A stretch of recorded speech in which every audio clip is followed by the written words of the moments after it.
Israel akhirnya memulai serangan balasannya ke Iran pada Sabtu 26 Oktober 2024 dini hari waktu setempat.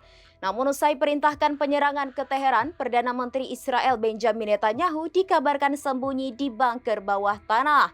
Tak hanya Netanyahu, Menteri Pertahanan Israel Yoav Gallant beserta para jenderal tinggi militer Zionis pun ikut sembunyi di bunker yang sama.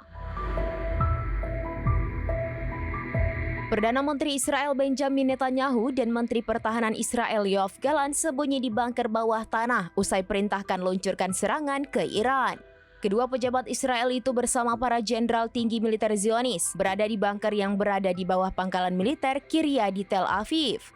Dilansir Times of Israel via Tribun News, laporan itu diliris oleh Kantor Pertahanan Israel pada Sabtu 26 Oktober 2024. Laporan itu muncul setelah Israel mulai menyerang sejumlah target di Teheran.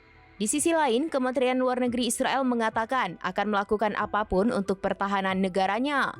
Axios melaporkan serangan Israel mengakibatkan ledakan-ledakan terdengar di Teheran, ibu kota Iran. Seperti diketahui, serangan Israel itu dilakukan untuk membalas Iran yang membombardir Tel Aviv awal Oktober lalu. Setidaknya 180 roket dari Iran ditembakkan ke Israel sebagai pembalasan atas tewasnya pemimpin Hamas Ismail Haniyeh dan Sekjen Hizbullah Hasan Nasrallah.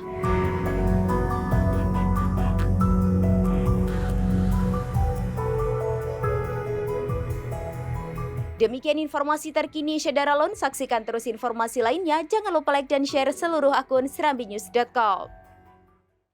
Download Tribun X sekarang. Menghadirkan lokal menjadi Indonesia.